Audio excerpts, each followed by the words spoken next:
right. Welcome back. Welcome back to the channel. We are live from Los Angeles, and you are with your host, young Brando. We're going to talk about watches. We are going to mostly talk about auctions, but you guys know how I like to start things off. And there we go. There's going to be a new Tudor release in all likelihood.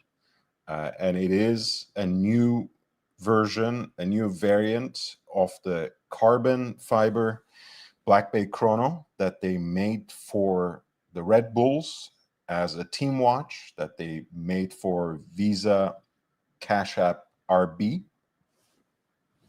The boys have just landed at the Circuit of the Americas, and both Liam Lawson and Ishaq Hajar were wearing these new pieces that coordinated almost too perfectly with their limited edition shirts. And it turns out that it is going to be part of their livery. And it was actually a design used on the Cash App card. This is all my work, by the way. I patched this together. Obviously, no one's going to give me credit for it, but at least you will know. And most importantly, I will know. That's all that matters.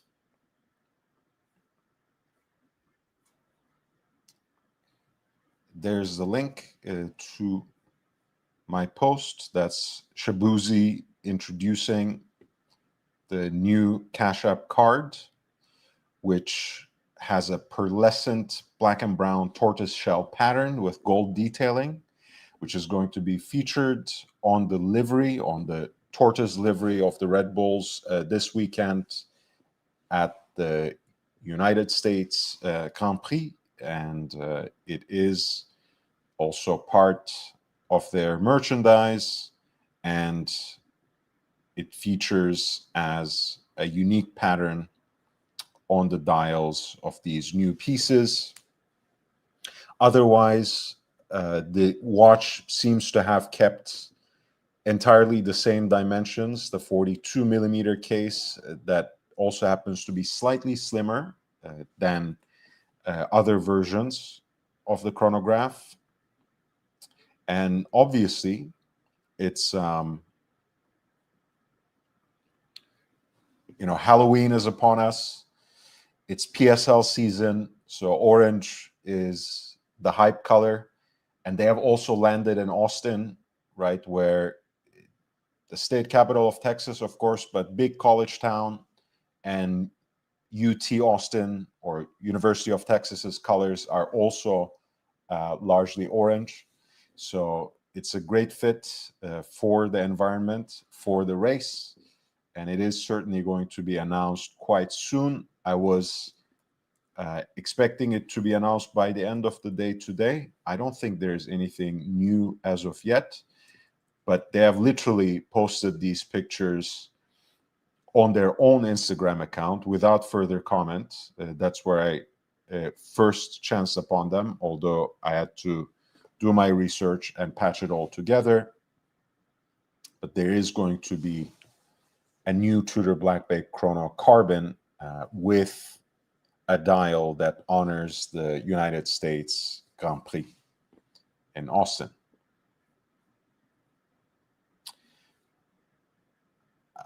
I worked a little bit of overtime today on Instagram. This was my first post of the day.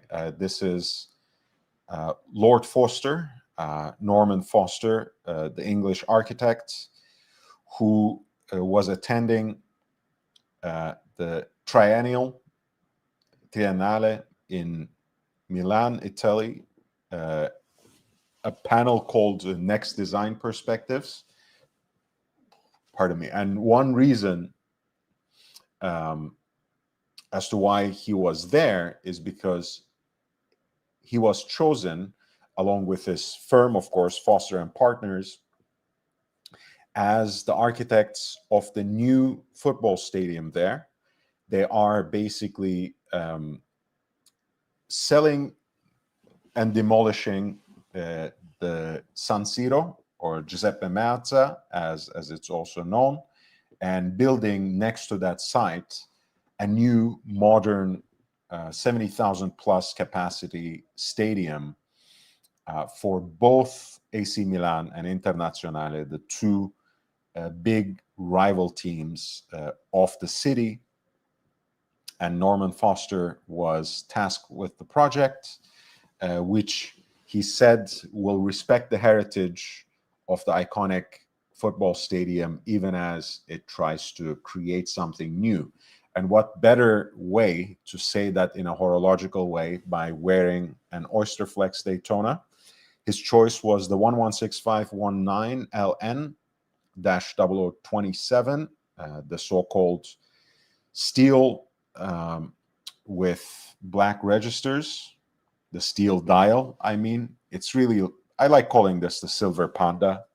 After all, it's kind of midway between those older versions of the Panda dial where the backdrop was like a silvered white, and of course the new stainless steel Panda that's been around at least since 2016 in some shape or form, which has a more pure white background that it combines with black chronograph registers. But this is actually one of my favorite modern Daytona configurations. And obviously, as I was getting over I never had a strong dislike for the Daytona, but as I was getting over, I guess, my cold approach towards the Daytona, the rest of the people seem to have gotten over the fact that the Oysterflex is cool. You know, they have come to terms with the fact that the Oysterflex is cool and that it's actually quite different from a simple rubber band and much more interesting as a bracelet. And it can be properly termed as a bracelet because it's structured as such with titanium inserts, with whose help it actually molds to your wrist. Great choice by Lord Foster, who is a very stylish man as well. I really like how he combines a nice polo neck, or what we call a turtleneck in the US, with a full suit. It's a beautiful way of toning down that attire in the same way that an Oysterflex bracelet is a nice way of toning down what is otherwise a fully precious metal watch. And obviously this is white gold, so it's even more subtle, you might say. That's Lord Foster and his white gold Oysterflex Daytona. Another debut, along with the Tudor. It was only in the morning that I received some sort of press release about the introduction of this red gold or pink gold titanium world timer by Richard Mille, the 6302. And suddenly I see it on Jeremy Strong's wrist. He was in London for the headline gala of Springsteen, Deliver Me From Nowhere, where he plays the role of John Landau, Springsteen's manager, I think still Bruce Springsteen's manager. And Strong was fully draped in Loro Piana corduroy with the Richard Mille world timer on his wrist. And I kind of like this because obviously it's very modern in its aesthetic, as with most, if not all, Richard Mille pieces. But the way that it renders the world time complication is actually quite simple. It takes it back to basics by making it fully controllable by a rotational bezel. And essentially, you simply select the city with a simple twist of that bezel to enter that time zone. The wheel integrated into the bezel and connected to our wheel then simultaneously adjusts the local time to the city at 12 o'clock, which is how you usually adjust the time with these world timepieces. And obviously that coordinates with the 24-hour ring, which is in an inner flange. It's like the Reho is the city's ring, and then you have a two-color inner flange, which indicates in its color difference day hours and night hours, roughly, right? Pink for the night, burgundy for the day.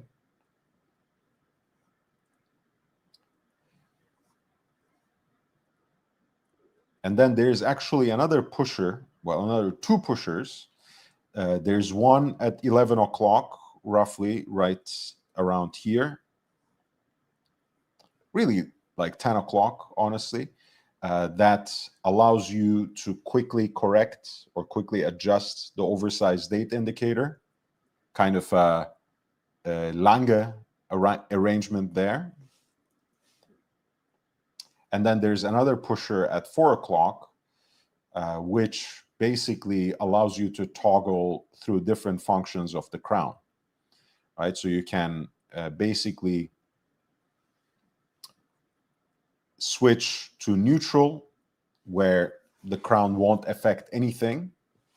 Switch to W, and all of these functions are shown here through that aperture at 4 o'clock. You can switch to W, where the crown is for winding, and you can switch to H, which is for time setting, really hand setting, and that's why it's marked with an H. I love this for Jeremy Strong. Honestly, it's that he found kind of his a certain aspect of his own personality with Candle Roy, and he's just riding with it. At least in his public appearances. Of course, he has done some amazing work with his acting after that gig, of course, with The Apprentice. Especially, I haven't yet watched this movie, so I can't really speak to it, but there we go. This is John Lando, by the way, whom he plays in the movie, in the Springsteen movie. And once again, this is Jeremy Strong, or shall we say Candle Roy, and his Richard Mille world timer.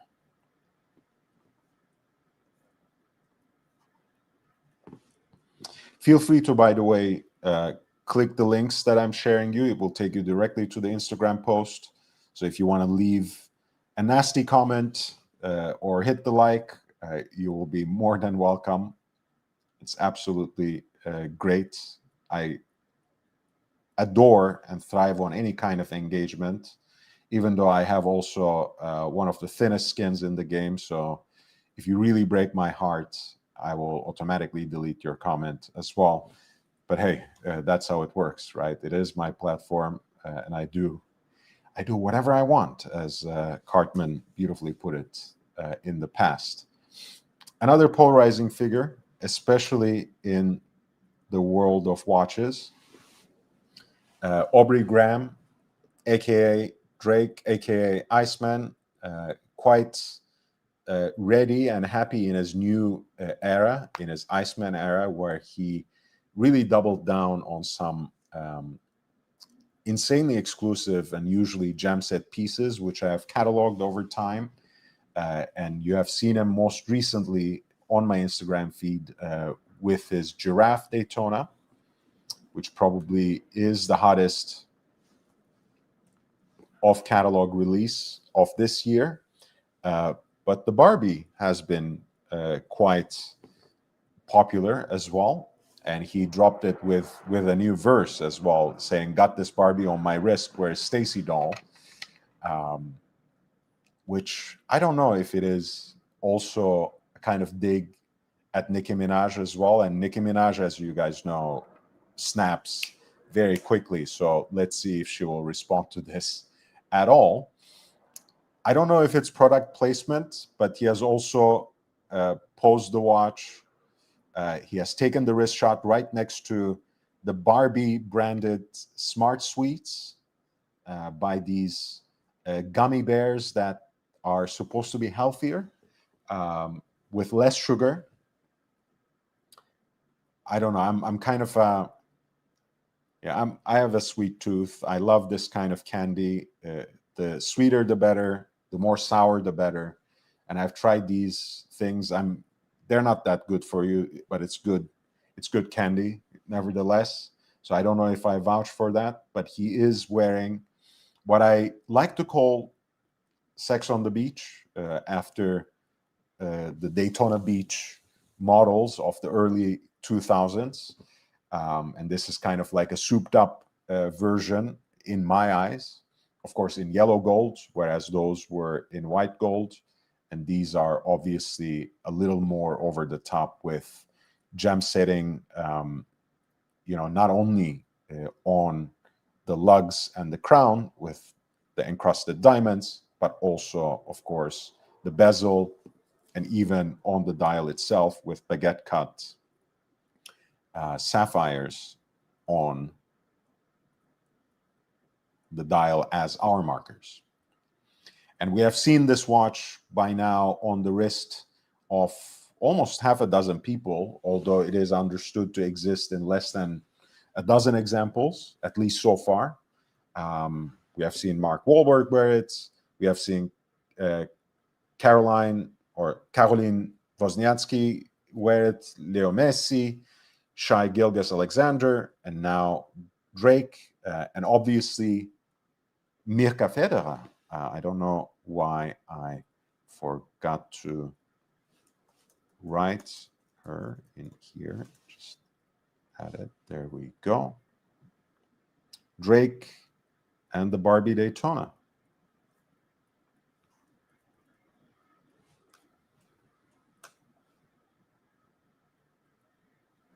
Nice.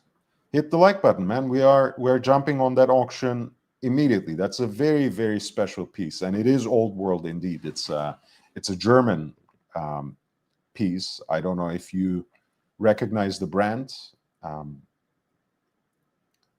Us watch geeks know these brands, but you can't count on everyone knowing them. But here's a kind reminder as well. Drake posted these, of course, this and the wrist shot and everything. And this was part of the, what do they call it, carousel? Hating Drake doesn't make you deep. I think this is a shirt that I would like to wear. I love Drake, man. I unabashedly still, even more, perhaps, even though he clearly was stretched out literally by the Terrence Bud Crawford of the rap game, the man we know as K. Dot, Kendrick Lamar. I think he completely obliterated Drake in the battle. But hey, it's not even my guilty pleasure. I still take full pleasure and full responsibility in loving Drake's music. So there we go. Drake and his Barbie Daytona. And that was our last Instagram.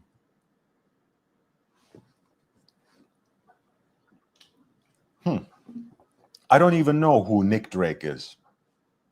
Should I? Who is that? I'm not trying to be funny. I really don't know. All right, so you guys know the rules. We have a very humble super chat goal this time. If I get 5 super chats of $1.99 or more in the next hour, I will actually continue until midnight. So not only another hour, but another 2 hours, if you like. If not, that's okay. It can be in the form of any watch-related question, but obviously, if you hit the link, you'll take a look at the auction that we are browsing today. I've been covering this auction for the last 2 days. Today is probably going to be the last day I look at this. And if you want me to take a deeper look at any of these pieces, pardon me, if you want me to perhaps come back and look at some of the lots that I may have skipped, that you would like me to look at in more detail, that you want to highlight for one reason or another, I'll be more than happy to do that for you. For now, I will just start with what is actually the very last lot on this auction that's going to take place over 2 days in the second week of November 8th and 9th. It's the Decade 1 auction by Phillips Geneva, where they're celebrating their 10th anniversary in the watch auction circuit. This is lot 213, with one of the most iconic references for Patek Philippe, one of their emblematic perpetual calendar chronographs, perhaps the most popular one for the modern collectors, because it combines those old world classic elements with a relatively modern case size, 37.5 millimeters in diameter, roughly. You have a first series example here in 18 karat yellow gold.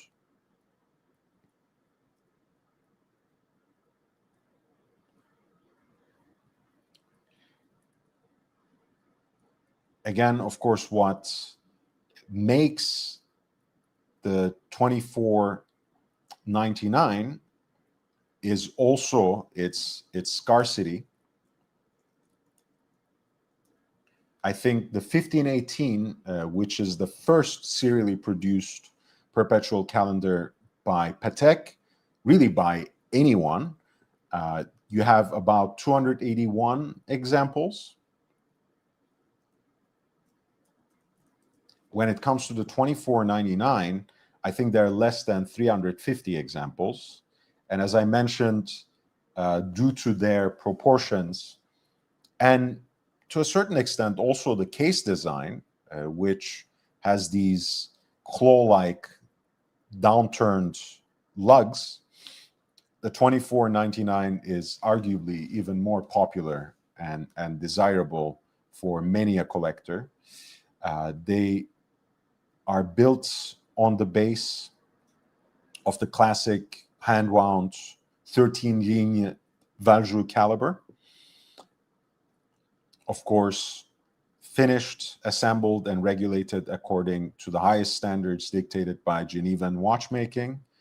You see these lugs that have these beautiful sloping downturn, and they're also fluted. They have that subtle stepped design that makes it very attractive to many collectors.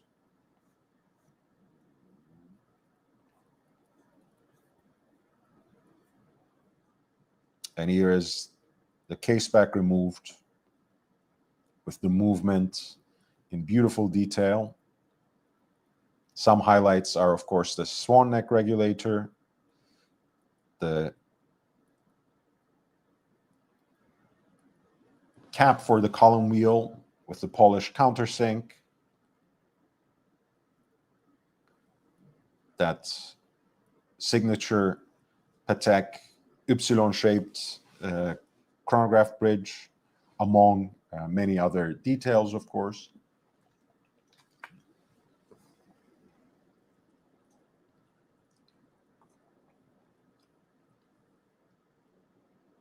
There's something quite artisanal and romantic about the moon phase disc as well.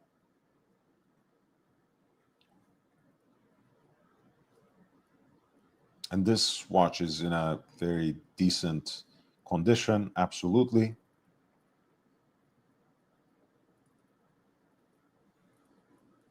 Similar to Cat Stevens. All right, that would be up my alley. Actually, I should probably check him out. AB says that is a beautiful Patek. I couldn't agree more. I couldn't agree more. 3970, even though it is the more modern reference, right? Even though it is the neo vintage classic compared to this, which is one of the most desirable vintage references of all time. That's a smaller one, right? 36 millimeters in diameter. I like that, right? And I also have a skinnier wrist, so that's part of the reason I have a penchant for watches that wear in a more vintage-oriented fashion. Let's use that phrase. But the case design of these pieces are just so beautiful. It's hard to argue with that. 3970 preserves some of that, but these Wenger made cases, especially for the 2499, have this feeling on the wrist that are beyond their time, that are before their time even, right? It's almost very modern, even though the dial aesthetic is very much of that mid-century period. This is lot 213 for the Patek Philippe Perpetual Calendar chronograph in 18 karat yellow gold, reference 2499, first series. The pre-auction estimate sets the value of this watch somewhere between 942,000 to 1,880,000 in US dollars.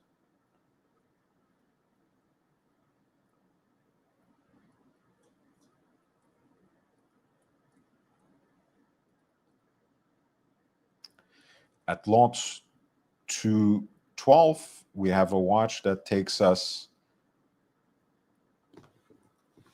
a little before, because the reference 1526 was the counterpart to 1518, so the predecessor as a perpetual calendar chronograph to the 2499 that we were just looking at. The 1526 is a perpetual calendar, pure and simple, so to speak.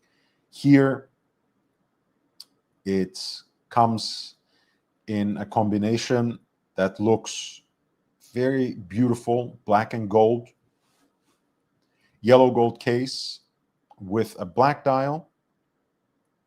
Again, very pure dial design in this 34 millimeter case.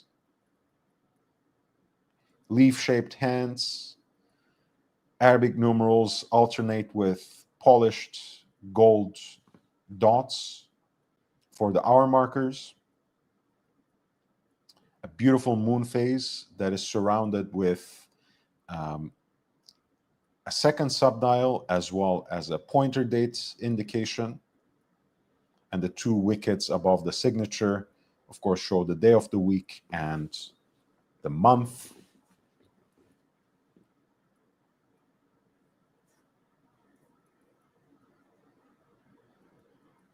Here's the movement, very old school in its architecture.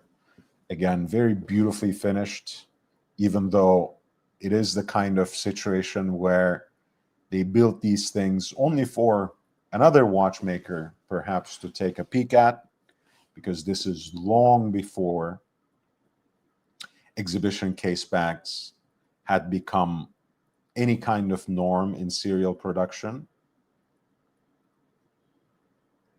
This piece comes from 1951.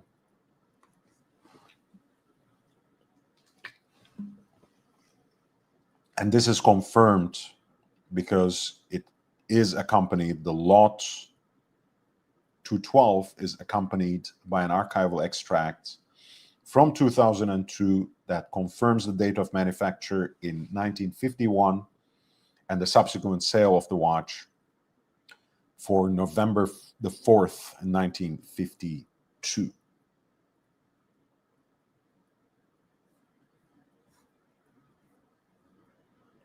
This is the back of the dial.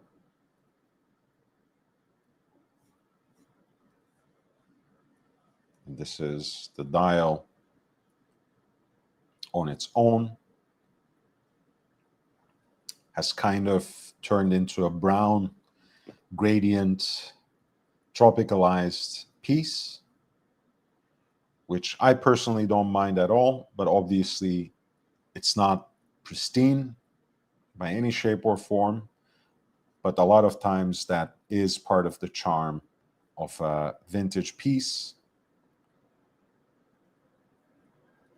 This is lot 212 for the Patek Philippe Perpetual Calendar, the first reference they have ever done in serial production as a wristwatch. 1526 is the reference number. The estimated value is set in the range between 191,000 to 381,000 in US dollars. Please hit the like button. We are just settling in to our review of the Decade 1 auction by Phillips. 2007, sorry, 207, lot 207 is, again, one of the designs by Patek Philippe that seem to have stuck, so much so that Patek has brought it back in some form. If you take a look at some point to the reference 5235, you'll see exactly what I mean.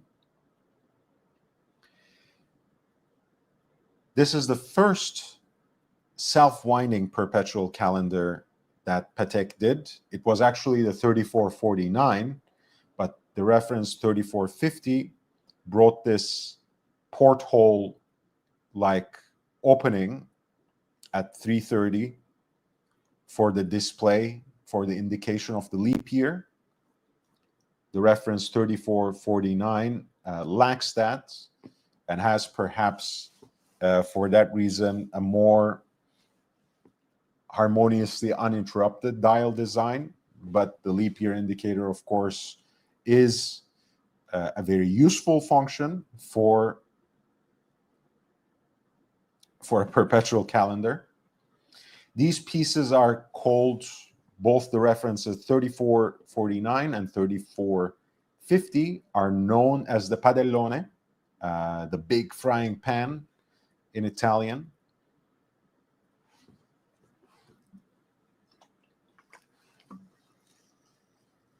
$34.48, I should have said $34.48 and $34.50. This is $34.50. $34.48 is essentially the same watch without the leap year indicator. Were the first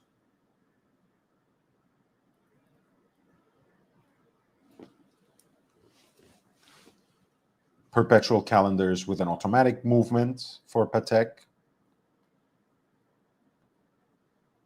Again, the pointer date surrounds the aperture for the moon phase indicator, which is in the form of a downward facing crescent.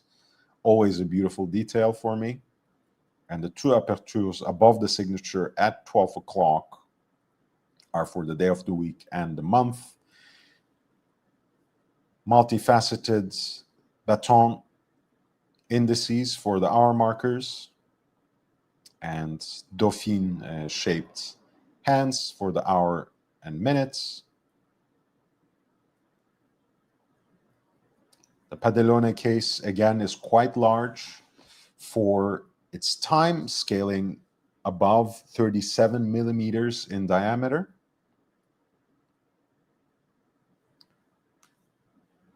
And here's a look at the movement with the case back removed. beautiful full 18 karat gold, oscillating weight that bears the Calatrava cross, and of course the movement, which itself bears the hallmark of Geneva, which certifies that level of detail and care that goes into the making of this watch, inside and out, even in the absence of any sort of observation by the customer or any sort of exhibition directly to the customer. The case is in a very good shape, quite well kept, and you can see how crisp and legible that hallmark is for the yellow gold case. This is the reference 3450, the first generation of self-winding Patek Philippe perpetual calendar. Here with the leap year indicator, 3448 is without in yellow gold.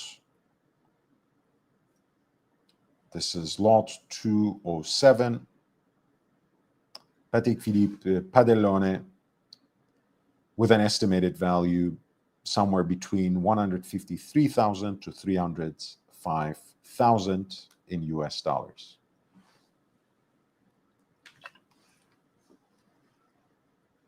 Don't forget to hit the like button.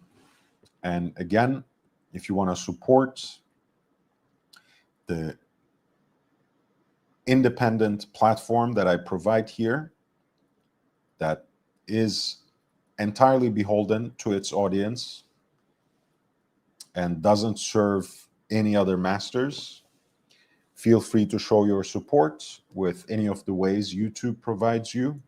And of course, there are some other ways that I outline in the video description below.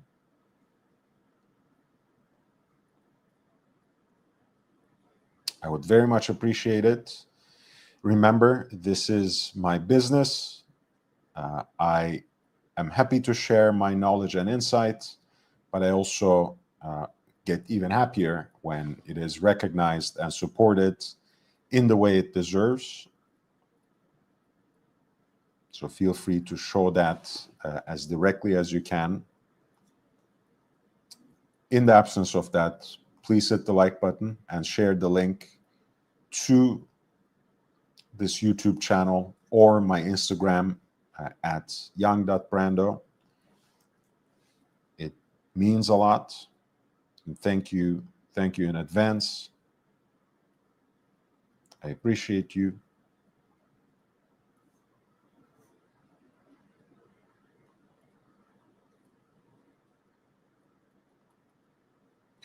We're looking at a beautiful example of Audemars Piguet Royal Oak perpetual calendar, open worked in stainless steel.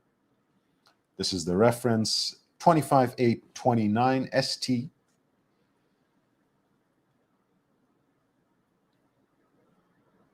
It's a reference that was made from 1996 to 2013, understood to have been made in about 371 examples in stainless steel, which is not necessarily the rarest, of course, but still it's extremely desirable because it is the kind of piece that they don't necessarily make these days, not in this form, not with this aesthetic, and certainly not in this case size, because this is an old school Royal Oak perpetual calendar that, for the most part, keeps the dimensions of the Royal Oak Jumbo, 39 millimeters in diameter.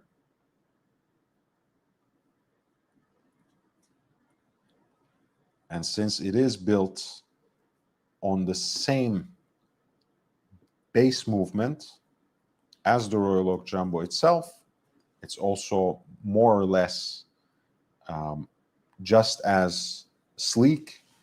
Of course, still a little thicker with the added complication, which makes it about 9.3 millimeters in thickness.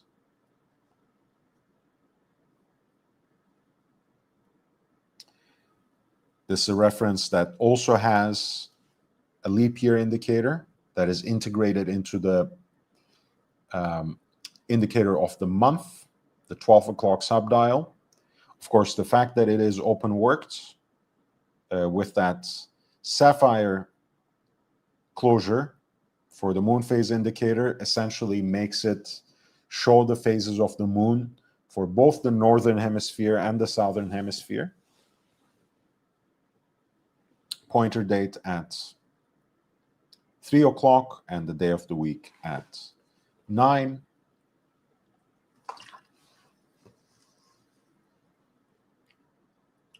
Because the perpetual calendar works are right under the dial, of course, the open worked is not just an aesthetic. It does give you a peek into some of the most essential functions and how they operate within the mechanism. Gives you the full frontal view of that. But of course,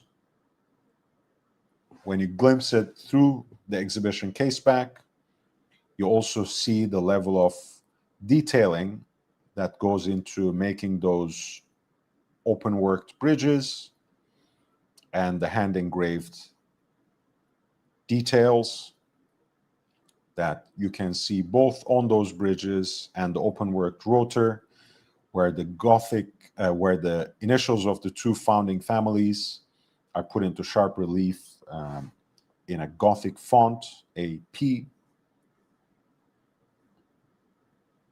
and that's to make for the structural deficiencies that may be caused by open working, because at the end of the day, that makes the oscillating weight a little lighter. The rotor is supplemented by a 21 carat gold weight as well.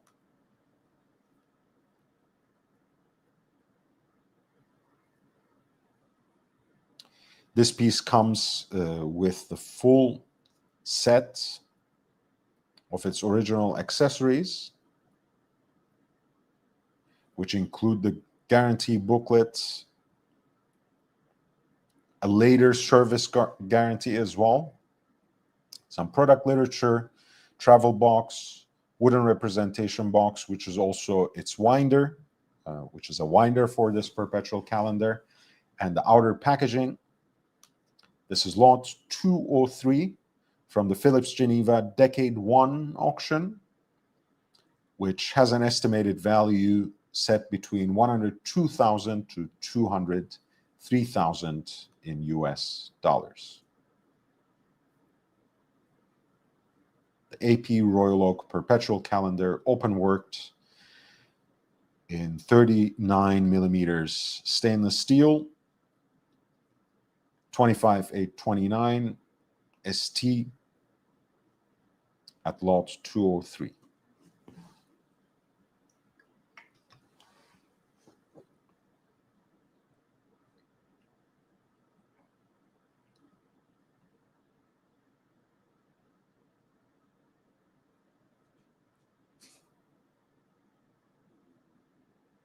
At lot 194,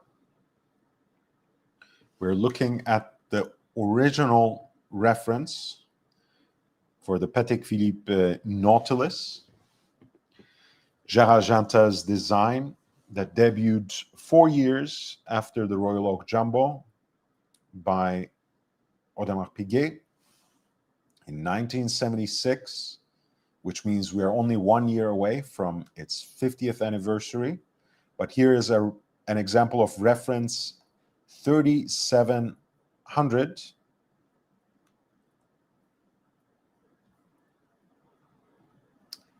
It is the original reference for the Patek Philippe Nautilus Jumbo, Cert 3700 line 1, meaning that it comes on its matching integrated bracelet, here, of course, in the original stainless steel. One of the early examples, too, because this is a watch that was apparently sold in 1977. Looks like it is in a great condition as well.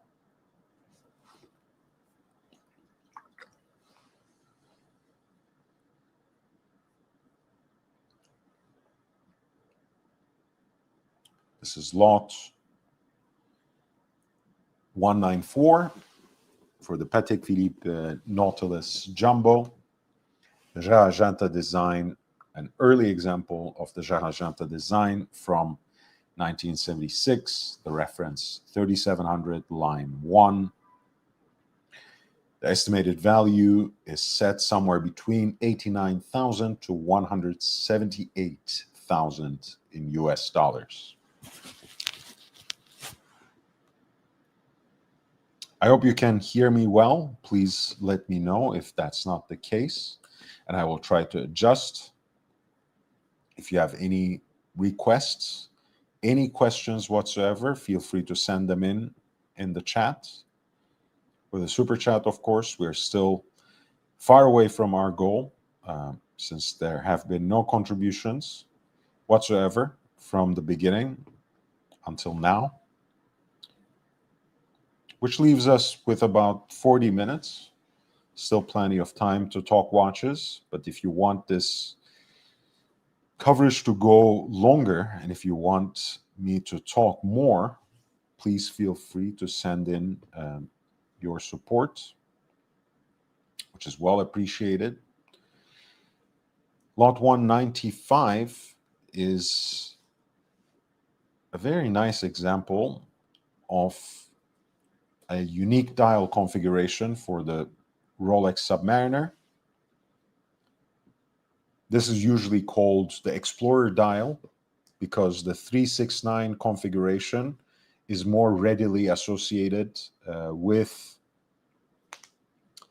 Rolex's field watch, the Explorer, which was available at the same time as the 5513 as the 1016. It's today's date, incidentally. So it feels all the more appropriate to look at lot 195, which is an example of the Rolex Submariner reference 5513 with the Explorer dial. Essentially a meters first Submariner with a gilt dial here that has that unique configuration. Here the stainless steel piece is paired with a Jubilee bracelet,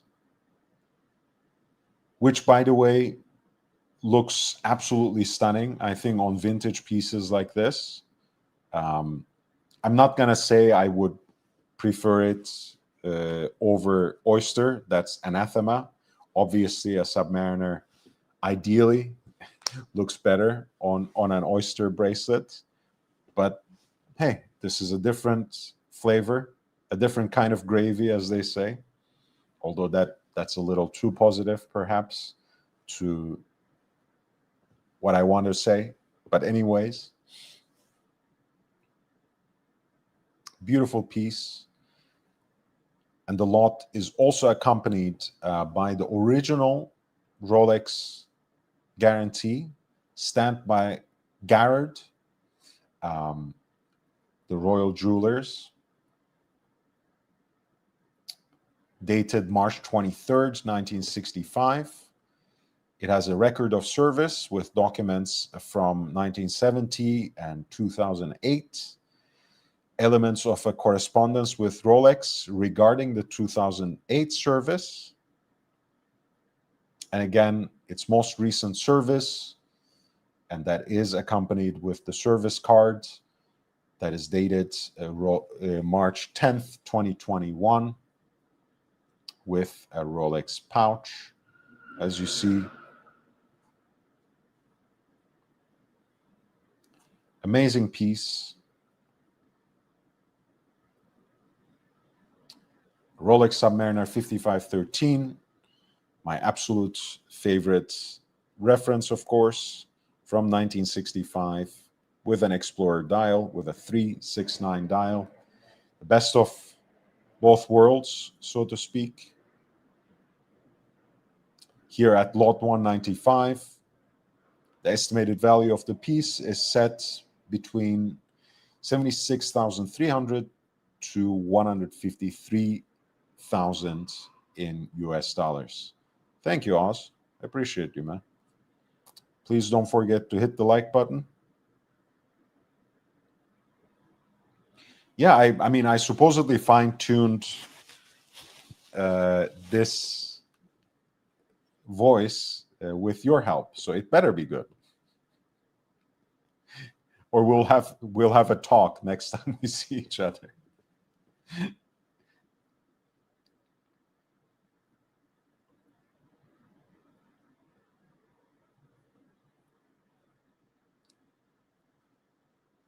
I think we have done a very Patek heavy coverage this time, but please indulge me. We're looking at a beautiful combination of complications by Patek Philippe at lot 192.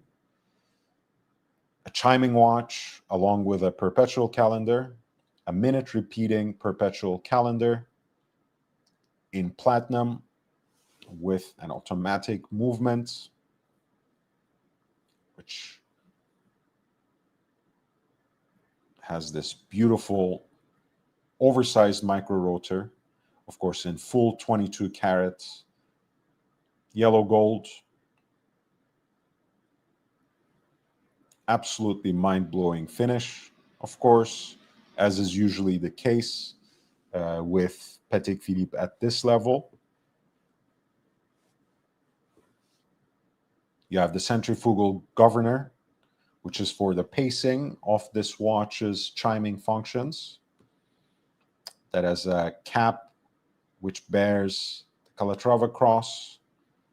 The stainless steel hammers are black polished and given hand beveled edges, which is of course a theme that continues throughout on the bridges of this movement.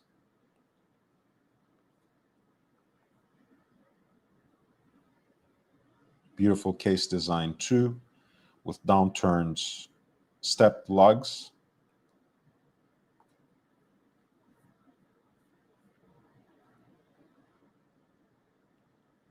Of course, the watch comes with all its accoutrements, so to speak, the certificate of origin,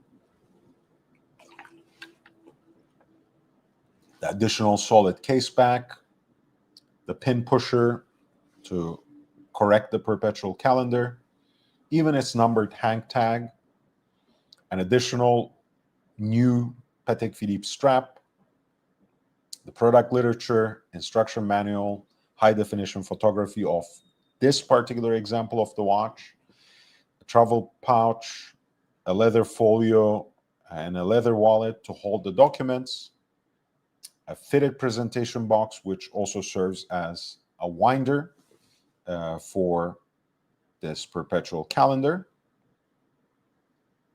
which can be plugged into an outlet even. The electric plug comes within, and the outer packaging for the piece. The platinum case, which is 42 millimeters in diameter, is paired with this beautiful ebony dial with applied Arabic numerals, a great aesthetic. And of course, there's that shark fin-like slide to activate the chiming functions of the watch that is set into this beautifully constructed channel on the left flank of the case. You have that single brilliant cut diamond set between the lugs at 6 o'clock too, which is a nice distinction for a more contemporary Patek Philippe watch in platinum.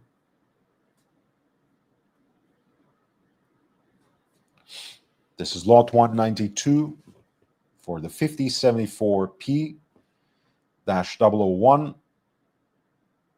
a stunning platinum minute repeating perpetual calendar, of course, with indicators for the phases of the moon, day and night, and the leap year. A full set with an estimated value somewhere between 445,000 to 890,000 in US dollars, and that is lot 192.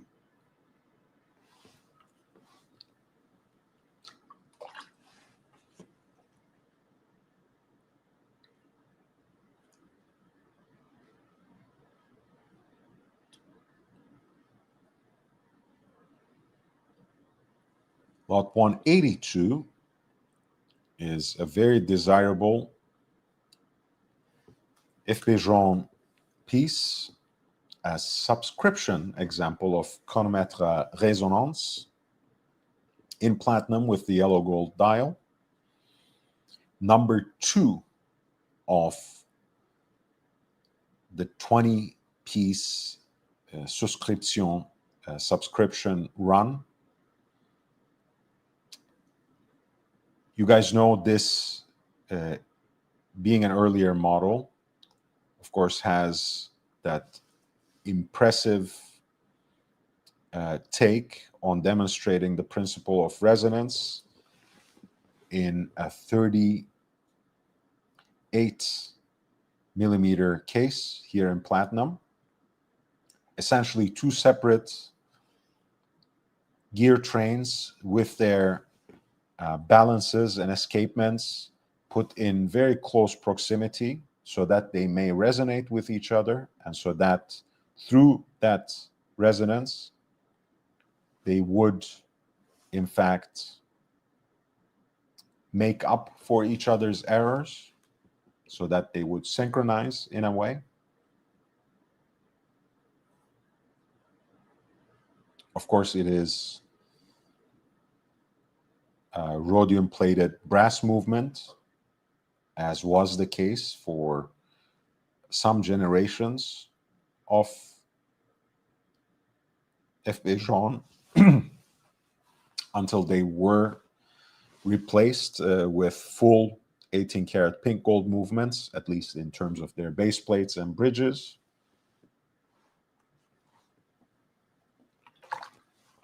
That in itself would have been desirable, but this is literally number 2 of the 20-piece subscription run.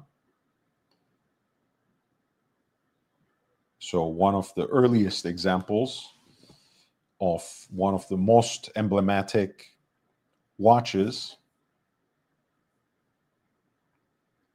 These were first made in 1999, first delivered in 1999. This is from year 2000.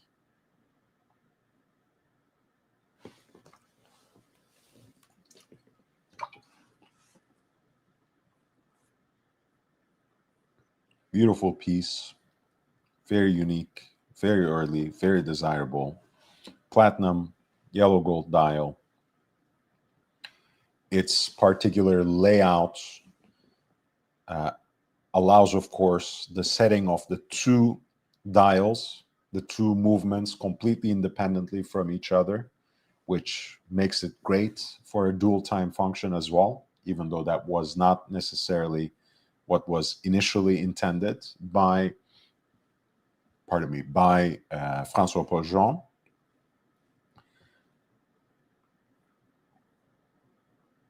This is lot 182 at the Decade 1 auction, Phillips Geneva. Chronomètre résonance souscription.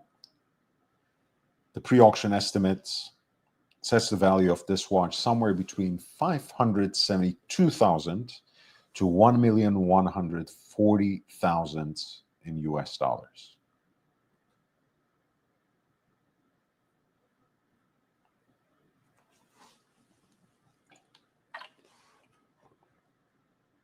I'm trying to vary things a little bit, since we have talked about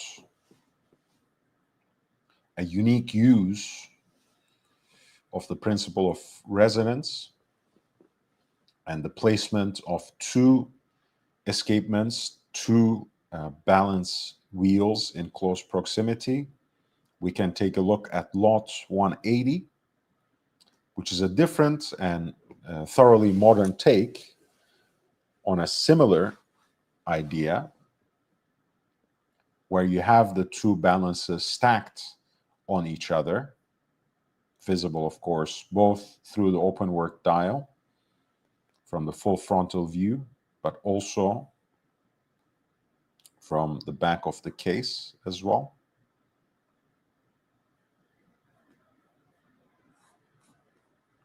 Right, where you have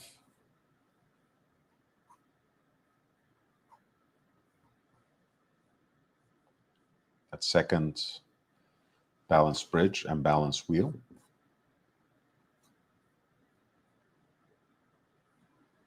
This is the 15407 ST with the anthracite gray look on the dial, with that batwing style balance bridge distinguished with a pink gold hue.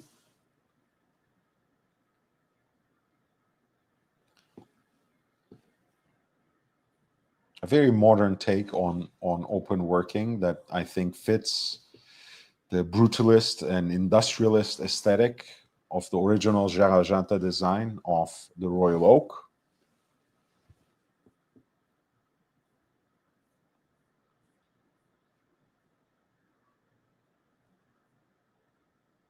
And of course, this particular watch no longer is part of AP's catalog, even though they have a version of it with like a salmon dial, which I actually find less attractive than this particular one. But that's just my personal opinion, my personal taste. This is lot 180 for the AP Royal Oak double balance wheel, open worked in stainless steel with the anthracite gray skeletonized dial.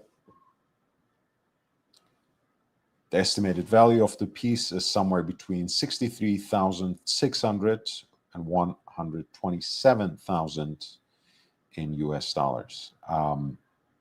We have about 20 minutes, just so you guys know. So if you have any requests, any questions you would like to ask, this would be the best time to do it, because in the absence of any form of support, I will leave in about 20 minutes. So if you want me to stay on, of course, you can help me reach my goal,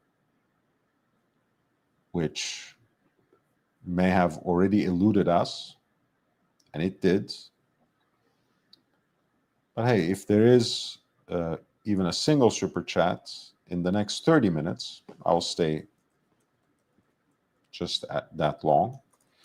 I'll go until midnight. Otherwise, why not? I will just fold it in and call it a night. But thank you in either case. Don't forget to hit the like button. That already helps quite a bit. But again, this is my livelihood, so I will have to draw the line somewhere. I can only give so much for free. We're looking at lot 171. We have just talked about how Patek's 1518 was the first serially produced perpetual calendar chronograph. Of course, Patek followed that up with the 2499. But up until this watch came out in 1985, Patek remained the only watchmaker to have serially produced that particular combination of complications in a wristwatch that had made a perpetual calendar chronograph wristwatch. And it was Kurt Klaus's ingenious module for the perpetual calendar, built on the base of the Valjoux 7750 chronograph movement, that made this feat possible for IWC. The case design itself in this particular instance, of course, remains just as iconic, with its hooded lugs and mushroom style chronograph pushers. The dial is quite amazing too, if you ask me. I always love a placement of the moon phase indicator at 12 o'clock, which gives that very romantic complication.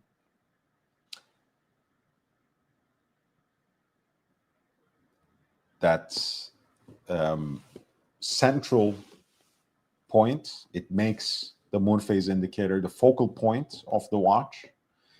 And of course, this piece is distinguished by a number of other things. Small part, but immediately noticeable, is the 4-digit expression of the year, which of course also serves as your leap year indicator. It also has the function where everything is crown operated, where you can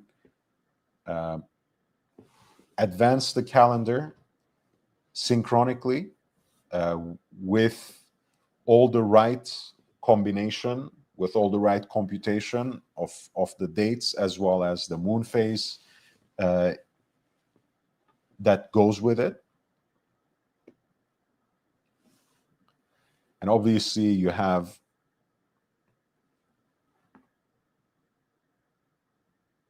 a pointer date at 3 o'clock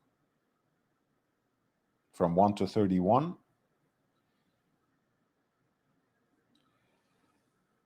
You have the days of the week at 9 o'clock, which encircles a continuous running seconds. And of course, the calendar here is in German, as you might be able to tell from the abbreviation of the days.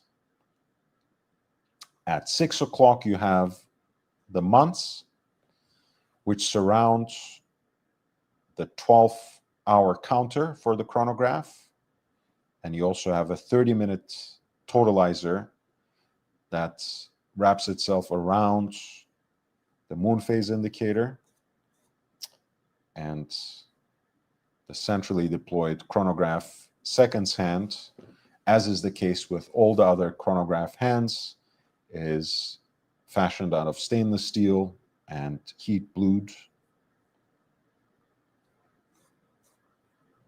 This is the IWC Perpetual Calendar Chronograph, the Da Vinci reference 3750 in platinum.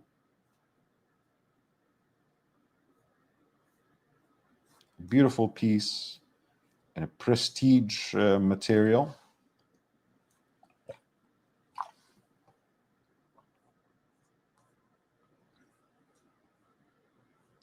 It also comes with the matching pin buckle, but not much of anything else. The piece has an estimated value set between 12,700 to 25,400 in US dollars.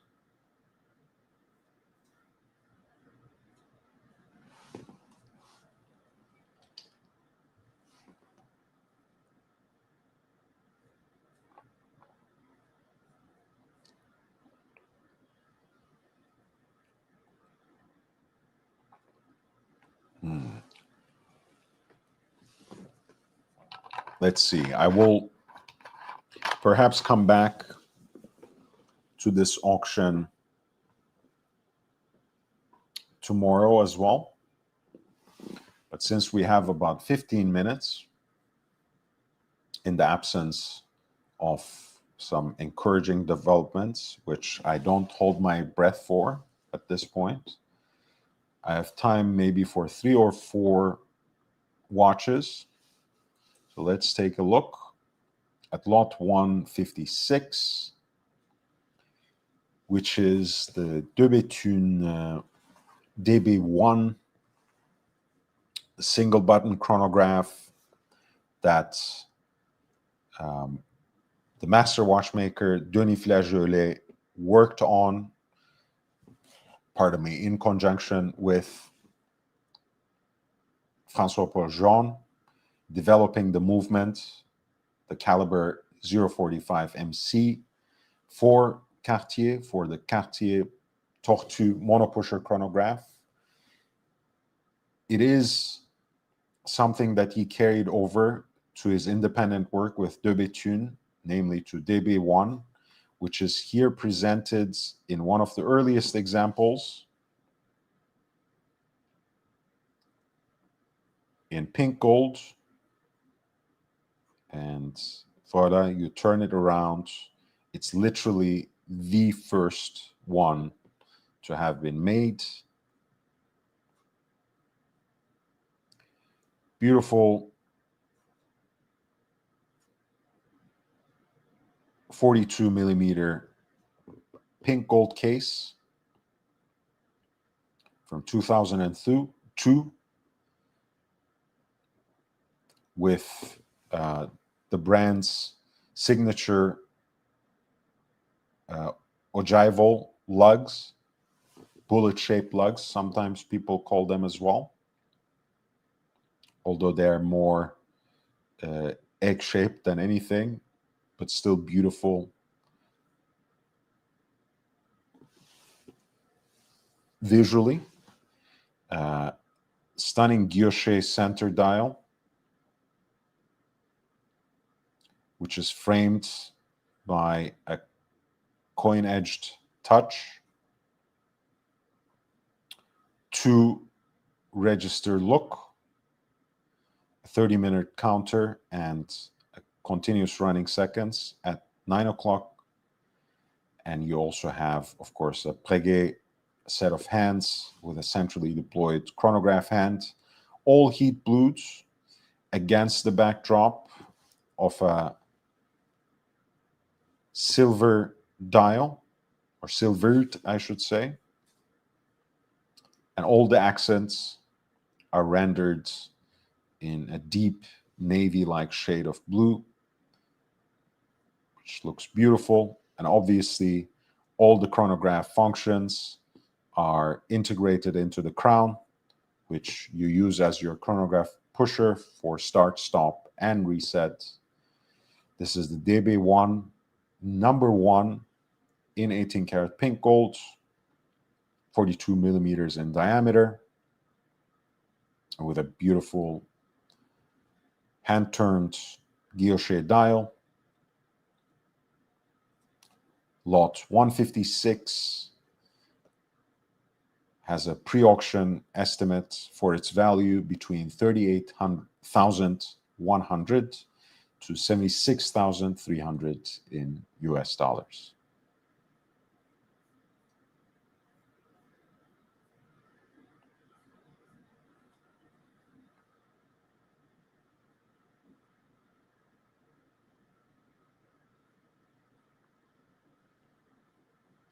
Lot 154 is Vianney-Alter's classic,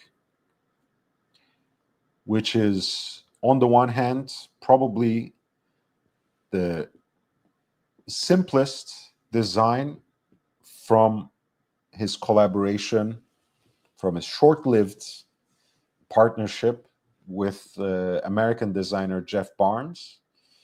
But it's also a beautiful design. I've always thought it's like Cartier Pasha on steroids, and of course with so much more handwork and details than you would ever see on 99% of watches that were ever made by Cartier. This is a white gold example that, again, gives you one of the most distilled iterations of the steampunk aesthetic, of that retrofuturistic aesthetic that Vienne Alter is so well known for by now.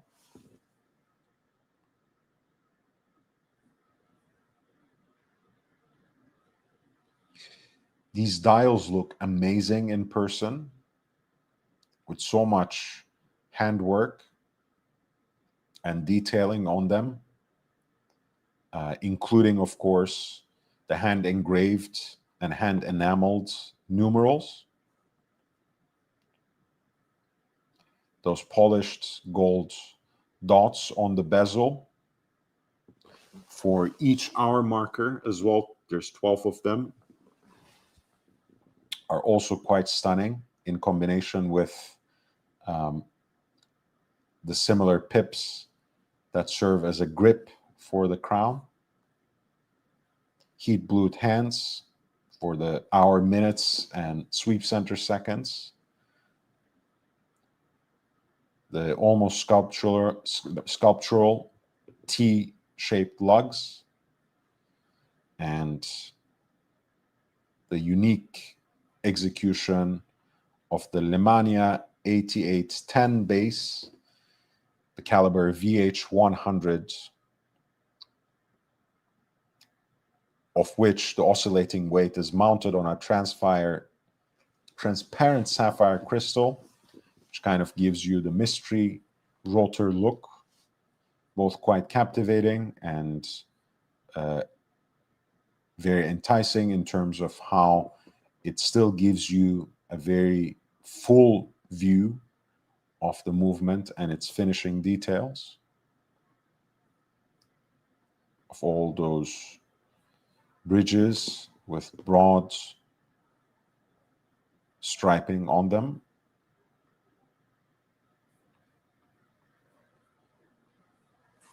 This is the Vienne Alter Classic in white gold at lot 154. The estimated value of the piece is in the range between 25,400 to 50,900 in US dollars. I have time for two more. So let's focus with the Voutilainen here, again, in the absence of that single contribution, perhaps. But hey, if there are a number of super chats that add up to $20, I won't say no. I will continue as well. But let's start. Let's continue talking about watches. Feel free to hit the like button, because there's already been a wealth of information here. We have one of the classic Voutilainen pieces here. Kari Voutilainen is, of course, one of the eminent independent watchmakers of our day. To me, he belongs on the Mount Rushmore, so to speak. This is the so-called Observatoire, which was eventually replaced by the 28 model, by the 28, with the new in-house caliber 28. Observatoire is aesthetically a very close precursor to the 28, the 28, but it is powered by caliber 260, which is an originally an observatory grade movement from the mid 20th century. There we go. As you can see, it's quite different from Voutilainen's own caliber 28, but there are about 50 examples of the Observatoire before the switch to the in-house movement, which obviously makes this pretty precious. In stainless steel, 39 millimeters in diameter.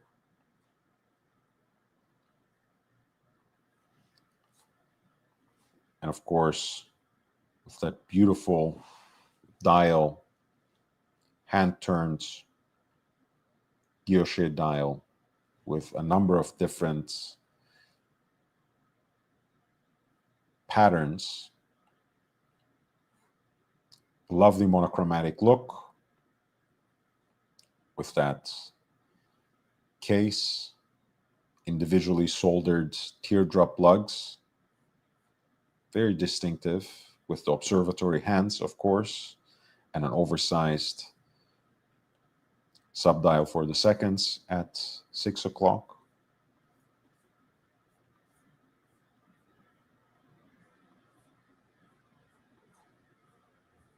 Beautiful piece. At lot 155, an example of the Voutilainen Observatoire in stainless steel. The estimated value of the piece is somewhere between 102,000 to 203,000 in US dollars.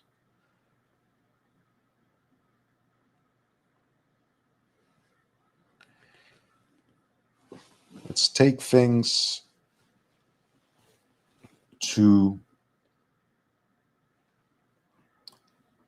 the example that I presented on my thumbnail. We're looking at a limited edition run by A. Lange und Söhne, namely the split seconds chronograph in honey gold, the 1815 Rattrapante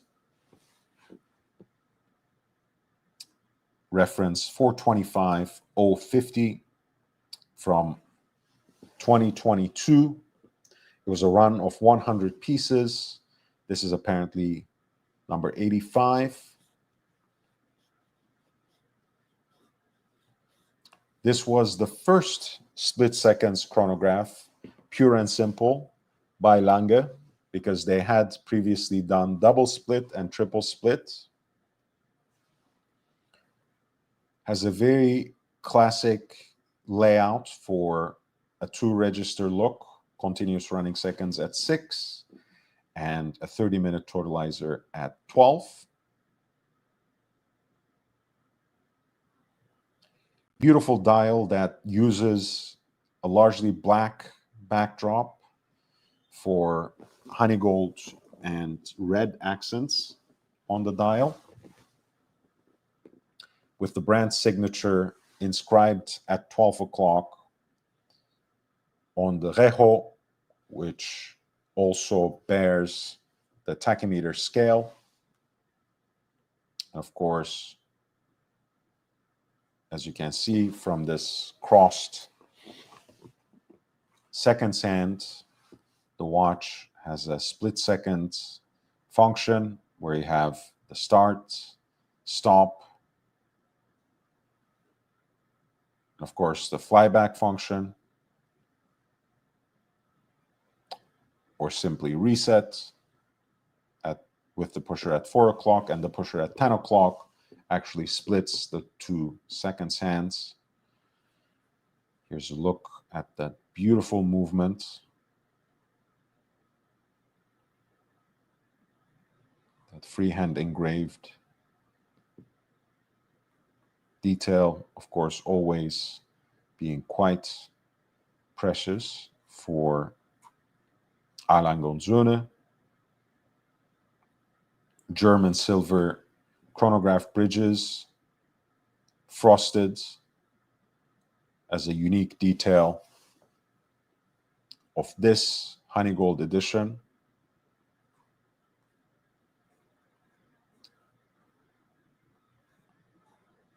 And again, you have the stainless steel chronograph works stand out in a very unique way, in contrast to those German silver elements of the movement.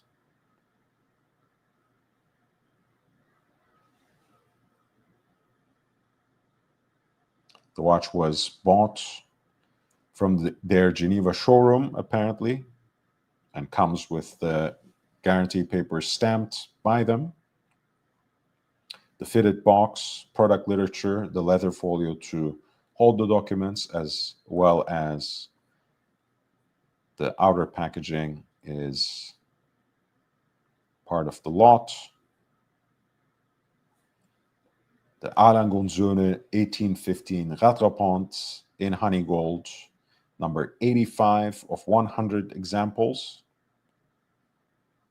At lot 210, the estimated value of the piece is 127 to 254,000 in US dollars.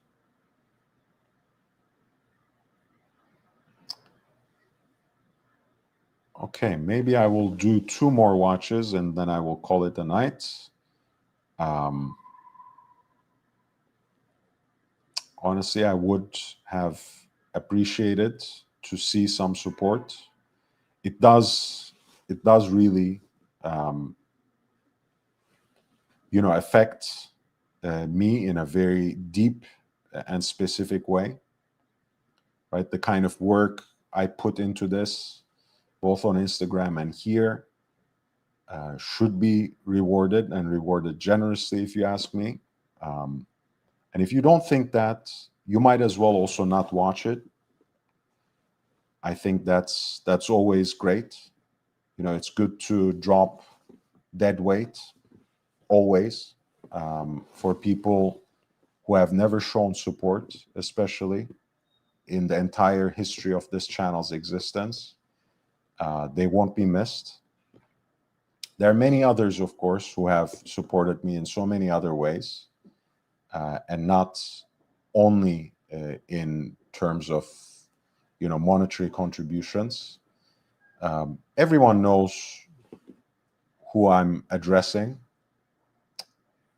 So, I like to bid them farewell once and for all, because eventually, just as my Instagram did, this platform will grow too, and they will be eating my dust, and no longer will be able to leech off the wealth of knowledge that I provide on this channel.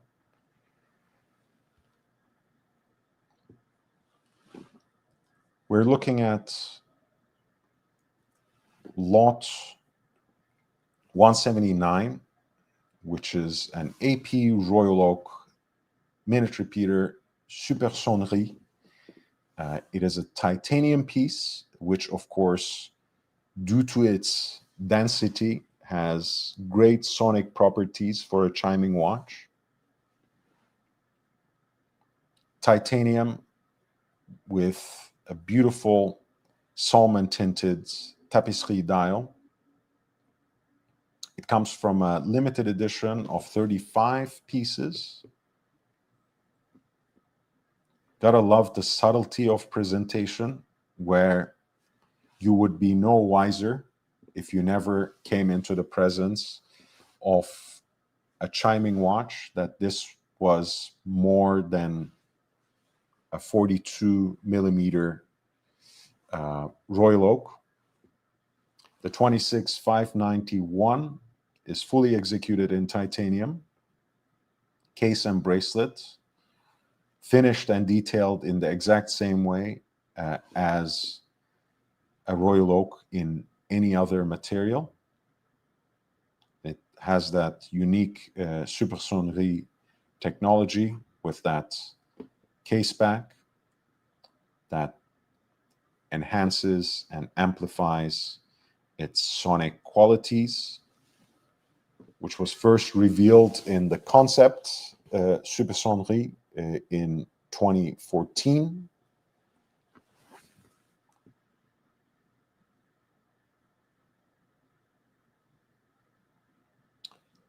Comes with 3 separate patents, one for its gongs, one for its improved regulator, and the third for that specially engineered case back with those openings that you are looking at right now.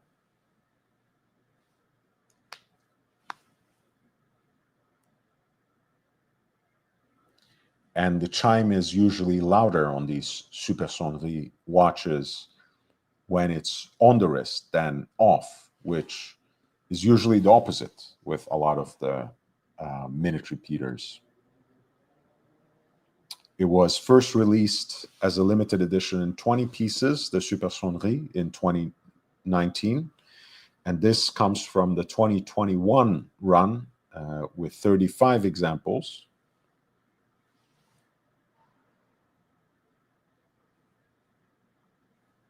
Beautiful case back with those sound waves. And again, I think the Salmon Grand Tapisserie dial with hours, minutes, and a subdial for small seconds gives the watch a very sleek and subtle look, if for that fin-like slide to activate the minute repeater function, which is, of course, one of the most prestigious complications in the world of horology.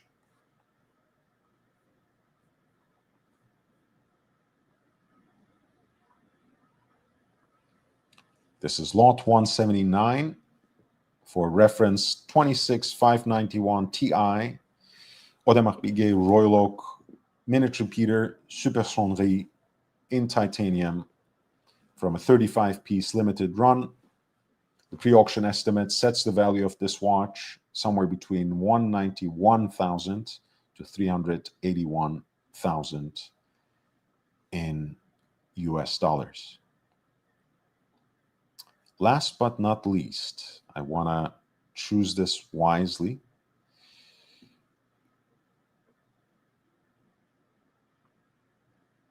I'll balance things out a little bit. We'll have time for the Patek, hopefully tomorrow, certainly in the next broadcast. We'll do the AP Royal Oak Flying Tourbillon in pink gold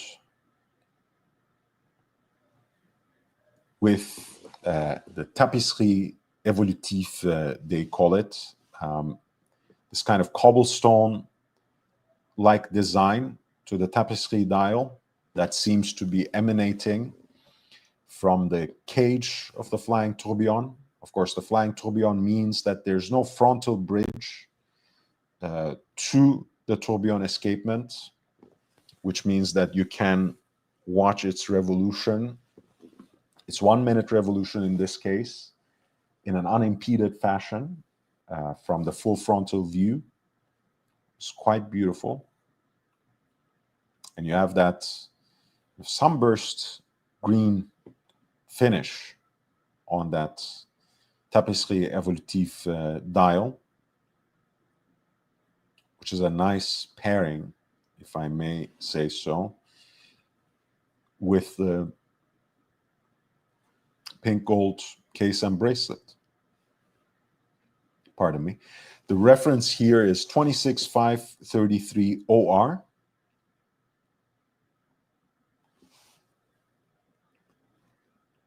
It's a self-winding tourbillon. This particular combination, this particular edition, was made in 10 examples, so quite interesting and desirable. It is marked as a limited edition of 10 pieces on that bezel, which frames the exhibition case back.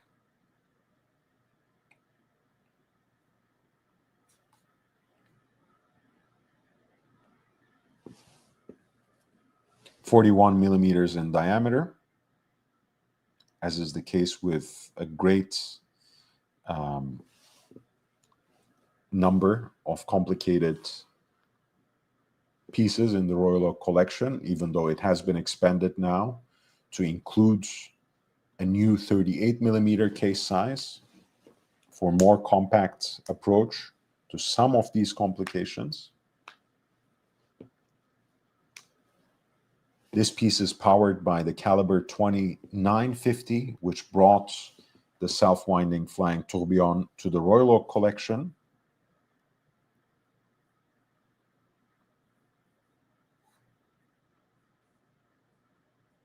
Beautiful approach indeed. And I think the new tapestry design in this case is very appropriate. It feels very refreshing, but still quite familiar because of how these sorts of dials became part and parcel of the design itself over the years. This is lot 165 for the AP Royal Oak self-winding flying tourbillon in pink gold, 41 millimeters in diameter, with this unique green sunburst tapestry evolutive design that was limited to 10 pieces. The estimated value of the piece is somewhere in the range between 188,000 to 377,000 in US dollars. That's it for today. Thank you for being with me. Please hit the like for some support. Once the live stream ends, please leave a comment. That always helps, to increase the general visibility of the channel. That's actually great. If you share the link with others, if you put in a good word with other collectors and watch enthusiasts and help me expand the community, as we are especially dropping the dead weight, that would be also a great push for the channel.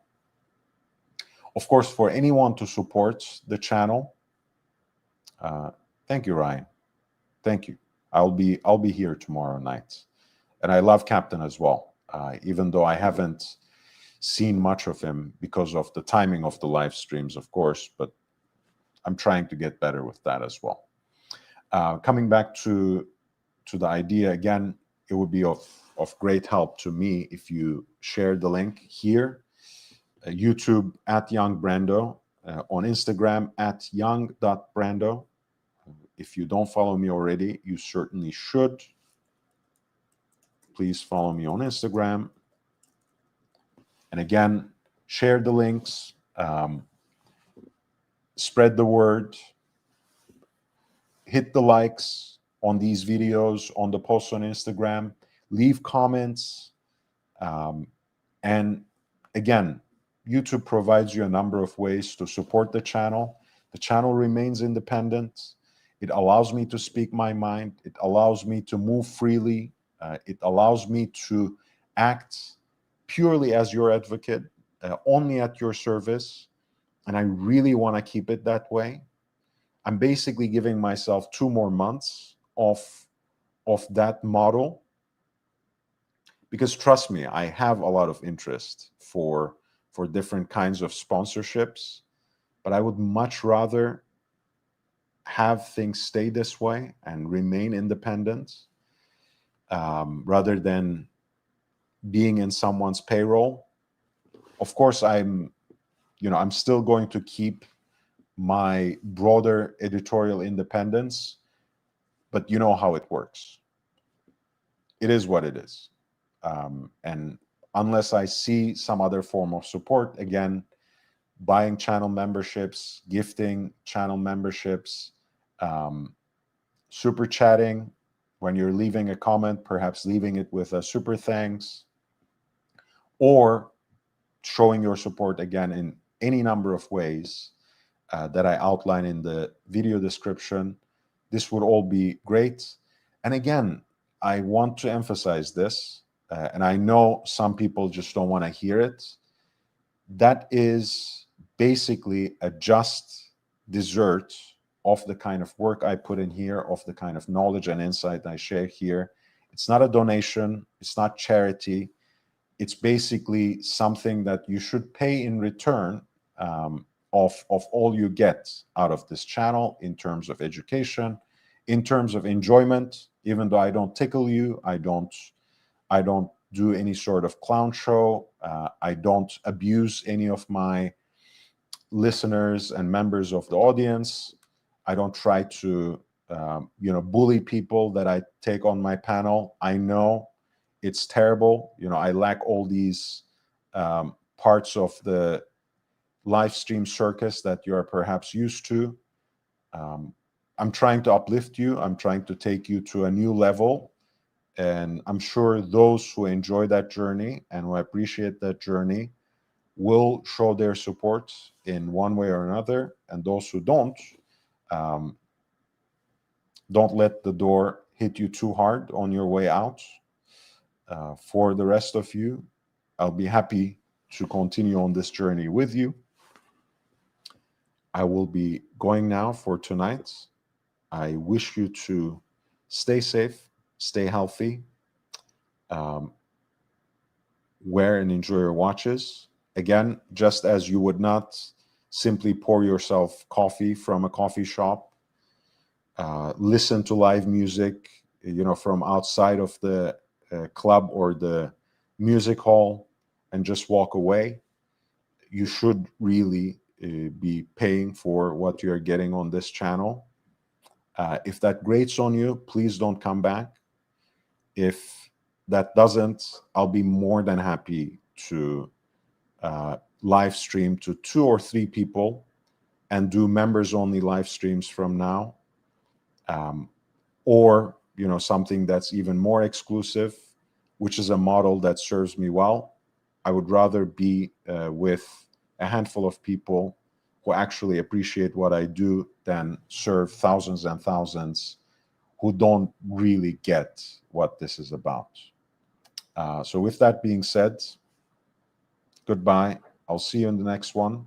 Stay safe, stay healthy, wear and enjoy your watches. Goodbye.